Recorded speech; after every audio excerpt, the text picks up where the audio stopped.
باللہ من الشیطان الرجیم بسم اللہ الرحمن الرحیم تکاد السماوات یتفطرن من فوقہن والملائکۃ یسبحون بحمد ربہم ویستغفرون لمن فی الارض صدق اللہ مولانا العظیم۔ مولا صلی وسلم دائما ابدا علی حبیبک خیر خلق کلہم ان اللہ وملائکتہ یصلون علی النبی یا ایھا الذین آمنوا صلوا علیہ وسلموا تسلیما۔ اللہم صل علی سیدنا مولانا محمد وعلی آل سیدنا مولانا محمد وبارک وسلم علیہ۔ اللہ جل مجدہ کا فضل و کرم، اس کے حبیب صلی اللہ علیہ وآلہ وسلم کے نالین پاک کا صدقہ، ان کی عطا کردہ توفیق سے ہم اللہ کے گھر میں اس کی ایک نیک بندی کی بلندی درجات کی دعا کے لیے حاضر ہیں۔ اللہ رب العزت ہمارا حاضر ہونا اپنی بارگاہ میں قبول فرمائے اور ہمارے ان سارے اعمال کا صدقہ اللہ تعالیٰ مرحومہ کو بلند درجہ عطا فرمائے۔ آج کی محفل پاک محترم لال حسین صاحب کی اہلیہ کی چیلم کی تقریب ہے۔ ہمارا ان سے کوئی خونی رشتہ نہیں ہے، ہمارا ان سے ایک ایسا محبت بڑا رشتہ ہے جو شاید خونی رشتوں کی طرح ہے۔ مجھے اپنے بچپن سے یاد ہے کہ کم و بیش ابھی پرائمری یا مڈل کلاسز ہوگی، میٹرک سے پہلے کی بات ہے، اس وقت سے لے کر اب تک ان کی صحبت، قربت اور محبت ہمیں میسر رہی ہے۔ ہم ادب اور احترام سے تایا جان اور تائی جان ان کو کہتے تھے، اور ان کی ہمارے پورے خاندان کے ساتھ راولپنڈی میں جتنے گھر ہیں ہمارے، ہر گھر کے ساتھ ایک ایسا خوبصورت اور محبت بھرا رشتہ تھا کہ جب وہ دنیا سے روانہ ہوئی تو ہر آنکھ اشکبار تھی۔ آج بھی میرے خاندان کے 20 افراد تشریف فرما ہیں اور ہم صرف وہی وفا نبھانے کے لیے آئے ہیں کہ زندگی میں وہ ہم سے پیار کرتی رہی، اب اللہ نے ہمیں توفیق دی تو ہم ان کے لیے ہاتھ اٹھانے کے لیے حاضر ہوئے ہیں۔ اللہ رب العزت ان کی قبر کو روشن فرمائے، ان کے درجات بلند فرمائے، اور جتنی خوبصورت اور پاکیزہ زندگی انہوں نے گزاری، کسی کی خدمت میں انہوں نے کوئی کمی نہیں کی۔ جو جہاں جیسے زندگی کے دن میسر آئے، ہر گھر کی، ہر بڑے کی، ہر چھوٹے کے ساتھ پیار اور محبت کا رشتہ انہوں نے نبھایا۔ یہ علامات ہیں جنتی ہونے کی، اور اللہ رب العزت حضور نبی اکرم صلی اللہ علیہ وسلم نے اہل جنت کی ایک علامت بتائی کہ جنتی لوگ بلہن یعنی سادے لوگ ہوتے ہیں، جنہیں چکر، فریب، دھوکہ دہی، لوگوں کے ساتھ منافقت یہ عمل نہیں آتے، سادہ اور خوبصورت زندگی گزارنے والے ہوتے ہیں۔ تو میں نے جتنا ان سے پیار لیا، ہم ماں اور والدہ کی طرح ان کو سمجھتے تھے، جتنا انہوں نے پیار دیا وہ ساری زندگی اس بات کی گواہ ہے کہ ہم نے کبھی کسی کی غیبت ان سے نہیں سنی، کبھی کسی کے بارے میں چغلی اور بہتان ان سے نہیں سنا، بس اپنی بات کی، پیار اور محبت کی بات کی۔ تو یہ ساری علامات بتاتی ہیں کہ اللہ رب العزت ان کے لیے جنت مقدر فرمائی ہوگی انشاءاللہ تعالی۔ علماء تشریف فرما ہے، میں تو ایک طالب علم کی حیثیت سے حاضر ہوا ہوں، جو مقررہ وقت ہے اس میں چند ایک باتیں عرض کر رہا ہوں۔ قرآن مجید میں اللہ رب العزت نے ارشاد فرمایا تکاد السماوات یتفطرن من فوقہن والملائکۃ یسبحون بحمد ربہم۔ قریب تھا کہ آسمان پھٹ پڑتا اور اہل زمین پر گرا دیا جاتا، لیکن ایسا نہیں ہو رہا۔ کیوں؟ کہ سارے ملائکہ مل کر اللہ کی عبادت کر رہے ہیں، اس کی تسبیح بیان کر رہے ہیں، اس کی حمد اور تعریف بیان کر رہے ہیں، اس کی بندگی میں لگے ہوئے ہیں، اور بندگی کر کے وہ کیا کہتے ہیں؟ یستغفرون لمن فی الارض۔ وہ رب کے ملائکہ اللہ کی عبادت و بندگی کر کے ہاتھ پھیلا کے کہتے ہیں مولا ہماری یہ عبادت قبول کر اور اہل دنیا کو معاف فرما دے، انہیں بخش دے، ان کے گناہ معاف فرما دے۔ اور اللہ رب العزت فرماتا ہے کہ بے شک وہ بڑا غفور الرحیم ہے، معاف کرنے والا ہے۔ سامعین کرام، جو چند جملے میں نے عرض کرنے ہیں وہ تکریم انسانیت ہے۔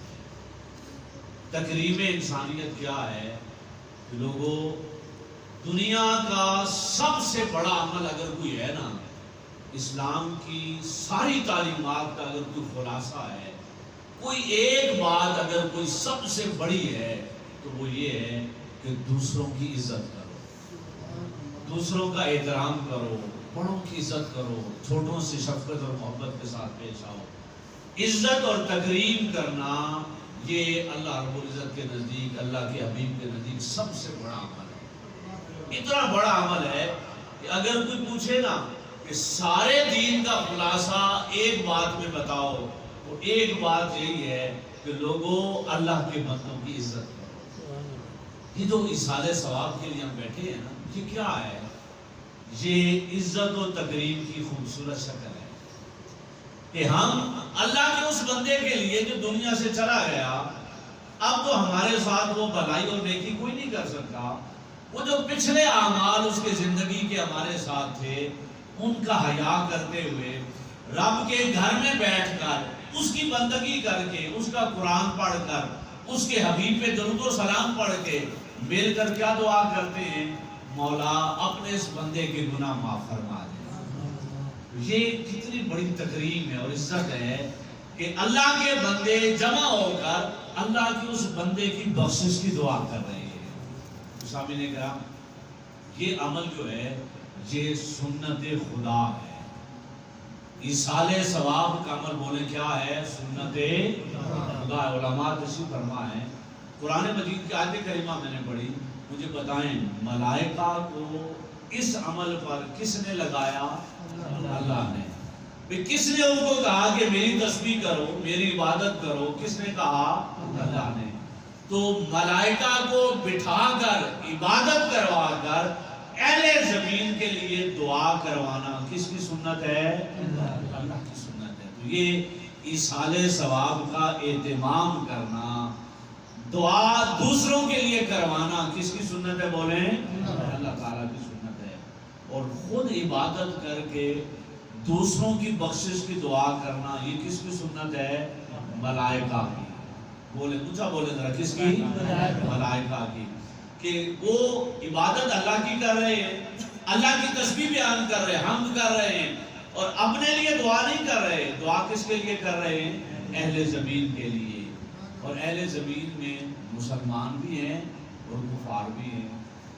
جب مسلمانوں کی باری آئے گی تو ان کی بخشش کا معنی کریں گے کہ وہ اللہ سے کہہ رہے مولا تو ان کے گناہوں کو نہ دیکھ، ہمارے اعمال دیکھ، تسبیحات دیکھ، ہماری دعائیں دیکھ، اور ان کے گناہوں کو معاف فرما۔ اور جب کفر کا معاملہ آئے گا تو دعا کا معنی یہ ہوگا مولا انہیں ہدایت دے اور اپنے حبیب کی پہچان عطا فرما، کہ تیرے حبیب کا کلمہ پڑھے اور ایمان لے آئے۔ سامعین کرام، یہ عمل اللہ کی سنت ہے اور ملائکہ کی سنت ہے۔ ہم جو جمع ہوتے ہیں یہ تکریم انسانیت کی خوبصورت شکل ہے۔ اور میں بظاہر دو باتیں عرض کر رہا ہوں۔ نماز جنازہ ہم پڑھتے ہیں، سارے کے نہیں پڑھتے، سارے پڑھتے ہیں۔ فرض ہے یا واجب ہے؟ اونچا بولیں، فرض ہے۔ اونچا بولیں ذرا، فرض ہے۔ نماز جنازہ کیا ہے؟ فرض ہے۔ بے شک فرض کفایہ ہے، لیکن فرائض کی لسٹ میں ہے۔ کوئی زندگی میں اس کا انکار نہ کرے۔ جان بوجھ کر انکار کرنا فرض کا انکار ہے۔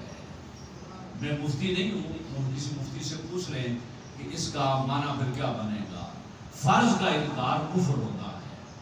تو جان بوجھ کر صحت آپ کی ہے، موجود ہے، جنازے کا وقت ہے، تو جنازے کا انکار نہ کریں، جنازہ پڑھیں۔ بے شک لڑائی ہے آپ کے اس کے ساتھ، وہ دشمن ہے، آپ کسی کے ساتھ اختلاف ہزار رہے ہیں، لیکن فرض کس کی طرف سے ہے؟ بندے کی طرف سے نہیں ہے۔ آپ نے بندے کے لیے نہیں جانا، کس کے لیے جانا ہے؟ اللہ کے لیے جانا ہے۔ رب کا فرض ہے، اس کا پورا کرنا ہے۔ اور یہ اس نے فرض کیوں کیا ہے؟ بندے تو نے زندگی میں تو معلوم نہیں میرے بندے کی عزت کی یا نہیں کی، معلوم نہیں زندگی میں تو نے اس کی تکریم کی یا نہیں کی. آج اس کے مرنے کے بعد میری طرف سے حکم ہے کہ اس کی نماز جنازہ ادا کرو. مجھے بتائیں نماز جنازہ کس کی نماز ہے؟ بولیں اللہ کی. فرض کس نے کیا ہے؟ اونچا بولے ذرا, اللہ کا نام لینا ہے. کس نے فرض کیا ہے؟ اللہ نے. نماز اللہ کی, فرض اللہ کا. لیکن ہم پڑھتے کس کے لیے ہیں؟ مردے کے لیے پڑھتے ہیں, اللہ کے بندے کے لیے پڑھتے ہیں. اگر یہ صرف اللہ کی نماز ہوتی تو مجھے بتائیں نماز جنازہ میں سجدہ ہے؟ بولیں رکوع ہے؟ نہیں. بھائی نماز خدا کی ہے, اس نے نہ سجدہ رکھا ہے نہ رکوع رکھا ہے. تو وہ بتانا چاہتا ہے بندو نماز تو میری ہے, فرض میں نے کیا ہے, لیکن یہ تکریم میرے بندے کی ہے, عزت اور احترام میرے بندے کی ہے. ہم اب تو اللہ نے بڑا کرم کیا ہے, مدینہ پاک میں بڑی تبدیلیاں آ گئی ہیں. اب تو اتنی تبدیلیاں آ گئی ہیں کہ اب تو وہ خوارج کا وہ معاملہ نہیں رہا. اب تو درود و سلام بھی چلتا ہے اور نعتیں بھی چلتی ہیں, اور حضور کی بارگاہ میں ہاتھ بھی لوگ باندھ لیتے ہیں. ہفتہ چند سال پہلے آپ نے یاد ہوا آپ کو, آپ میں سے کوئی حج و عمرے پر گیا ہوگا, تو کیا کرتے تھے جب حضور کے روزے پہ جا کر ہاتھ کرتے تھے دعا کے لیے, تو وہ وہاں کے سنتے پکڑ کر کیا کرتے ہیں, پکڑ کے موڑ دیتے ہیں ادھر کعبۃ اللہ کی طرف دعا ادھر کریں, یعنی اللہ کی طرف ہاتھ اٹھائیں. قربان جائیں حضور کی بارگاہ میں ہاتھ باندھنے نہ دیں. اللہ کی تقدیر دیکھو, وہ جنازے کی شکل میں ایک مردے کو, زندہ انسان کو بھی نہیں, مردے کو سامنے لٹا کے کہتا ہے میرے بندے کے سامنے ہاتھ باندھ کے کھڑے ہو جاؤ. بندہ خدا کا, اور اس کی تقریب کی انتہا دیکھو کہ اللہ کا بندہ اس بندے کے لیے وضو کر کے نیت کر کے ہاتھ باندھ کے کھڑا ہو گیا. بعض لوگوں کو سمجھ نہیں آتی, وہ کہتے ہیں نیت صرف اللہ اور اس کے رسول کی ہوتی ہے. بھائی نیت کریں عبادت میں اللہ کی, تو یہاں کیا کر رہے ہیں, یہاں تو نیت میں بھی مردے کو شامل کر رہے ہیں. کیا بولیں, کیا نیت کرتے ہیں کہ ثنا واسطے اللہ تعالیٰ کے, درود واسطے حضرت محمد صلی اللہ علیہ وسلم کے, اور دعا واسطے, کیا بولیں, دعا واسطے حضرت میت کے. تو یہ کس میں پڑھ رہے ہیں؟ نیت میں پڑھ رہے ہیں. تو نیت میں شامل کر رہے ہیں کہ مولا ہے تو عبادت تیری, لیکن سجدہ نہیں ہے تجھے, رکوع نہیں ہے. اس نے کہا میں نے سجدہ رکوع خود نہیں رکھا, اس لیے نہیں رکھا کہ یہ عبادت میری ہے لیکن تکریم میرے بندے کی ہے. میرا بندہ بے شک دنیا سے چلا گیا ہے, اب لیکن وضو کرو, صف بناؤ, ہاتھ باندھو جیسے میرے سامنے باندھتے ہو, کھڑے اسی طرح ہو جیسے میری بارگاہ میں کھڑے ہوتے ہو, اور ادب اور احترام سے میری ثنا پڑھو, میرے حبیب پہ درود و سلام پڑھو. باری تعالیٰ اگر تو نے اپنی عبادت رکھنی تھی تو میت کو ایک طرف کر دیتا, غائبانہ جنازہ کی اجازت دے دیتا, ہم غائبانہ پڑھ لیتے. ہم تو دعا میں یہ کہہ رہے ہیں نا, اللہ مغفر لحینا و میتنا و شاہدنا و غائبنا. غائب جو گزر گئے ان کے لیے بخشش کی دعا کر رہے ہیں. تو جب ان کے لیے دعا ہو سکتی ہے غیر موجودگی میں, تو اس کو بھی ایک سائڈ پہ رکھ کے ہم نماز پڑھ لیتے جنازے کی, سجدہ بھی کر لیتے, رکوع بھی کر لیتے. نیت اللہ کی ہوتی اور دعا اس کے لیے ہوتی. اللہ نے کہا نہیں, میں نے سجدہ اور رکوع رکھا ہی نہیں اس لیے کہ تمہیں پتا چلے کہ یہ تم نے صرف کھڑے ہونا ہے میرے بندے کی تقریب کے لیے. رہ گیا معاملہ تسبیح کا, درود کا, تو وہ میں نے اس لیے شروع میں کہا کہ سبحان اللہ پڑھ لو اور درود پڑھ لو, اس لیے کہ میرے بندے کے لیے جب دعا کرنے لگو نا تو دعا سے پہلے میرے اور میرے حبیب کا نام لے لو تاکہ تمہاری دعا قبول ہو جائے. تو یہ جنازہ میں جو ہم اللہ پر اللہ کی ثنا پڑھتے ہیں, حضور پہ درود و سلام پڑھتے ہیں, تو یہ اللہ کی نے اپنی عبادت کے لیے نہیں, اس کی بخشش کے لیے کچھ سامان اکٹھا کرنے کا حکم فرمایا ہے. تھوڑی تسبیح کر لو, تھوڑا درود پڑھ لو تاکہ بعد میں جو دعا کرو نا میرے بندے کے لیے وہ قبول ہو جائے۔ مجھے بتائیں زندگی میں معلوم نہیں آپ نے اس کی تکریم کی یا نہیں کی، یا کوئی لڑائی جھگڑا بھی ہوا، اختلاف بھی ہو گیا آپ کا اور آپ اس کی عزت و تکریم نہیں کرتے رہے، لیکن قربان جائیں اللہ نے وضو کروایا، نیت کروائی، صفیں بندھوائی، ہاتھ بندھوا کر اپنے سامنے نہیں اپنے بندے کے سامنے بندے کو کھڑا کر دیا اور کہا بندے میں اسے بخشنا چاہتا ہوں، میں معاف کرنا چاہتا ہوں، میں بہانہ بنانا چاہتا ہوں، تم میں سے 40 بندے جس کے جنازے پہ جمع ہو گئے 40 نے ہاتھ اٹھا دیے میں معاف فرما دوں۔ وہ تو چاہتا ہے نا کہ بندہ بندے کے لیے ہاتھ اٹھائے، تو وہ ایک لمحہ نہیں لگاتا اپنے بندے کو معاف کرنے کے لیے۔ تو نماز جنازہ بولے تکریم انسانیت کی معراج ہے، انسان کی عزت و تکریم کی معراج ہے۔ وہ زندگی میں نہیں، مرنے کے بعد اس کے جسم کی بھی اتنی تکریم ہے کہ اسے نہلایا جاتا ہے، غسل دیا جاتا ہے، صاف ستھرا کفن پہنایا جاتا ہے، خوشبو لگائی جاتی ہے 2 سبب سے۔ ایک یہ کہ رب کا بندہ رب کے حضور جا رہا ہے، اور دوسرا سبب یہ کہ آنے والی شب اسے دیدار محمد مصطفیٰ ہونا۔ سبحان اللہ۔ تو حضور کے دیدار کے لیے طہارت اور پاکیزگی اور خوشبو کے عالم میں جائے اور آقا علیہ السلام کا دیدار کرے۔ تو سامعین کرام تکریم انسانیت یہ اس کی معراج نماز جنازہ ہے۔ جس قدر توفیق ملے اللہ کے بندوں کی نماز جنازہ پڑھنے کی، جس قدر توفیق ملے ایصال ثواب کی محفل میں جمع ہونے کی، تو سمجھ کے آئیں یہ سنت کس کی ہے؟ اللہ کی۔ اور دوسروں کے لیے بخشش کی دعا کرنا کس کی سنت ہے؟ ملائکہ کی۔ اور یہ سارا عمل بندوں کی تکریم کا ہے، عزت و تکریم کا ہے۔ بندہ بندے کی عزت کرے نا، اللہ کتنا خوش ہوتا ہے۔ وہ کہتا ہے بس یہ آخری حدیث پاک سنا رہا ہوں، اور یہ حدیث پاک میرے لیے اور آپ کے لیے ایک سبق ہے۔ اور آپ دیکھیں کہ رب اپنے بندے کی عزت کرنے پر کتنا خوش ہوتا ہے، کتنا خوش ہوتا ہے۔ یہ جو بزرگ بیٹھے ہیں، علماء تشریف فرما ہیں، میں ان کے لیے عرض کر رہا ہوں، ہر نوجوان کو بھی چاہیے کہ اپنے ماں باپ اگر فوت ہوں، بزرگ فوت ہوں، تو غسل انہیں خود دیا کرو، خود غسل دیا کرو، اور عزت اور احترام کے ساتھ انہیں اللہ کے سپرد کیا کرو۔ آقا علیہ السلام کی بڑی خوبصورت حدیث پاک ہے، اور یہ پیغام بھی ہے آج کی اس گفتگو کا۔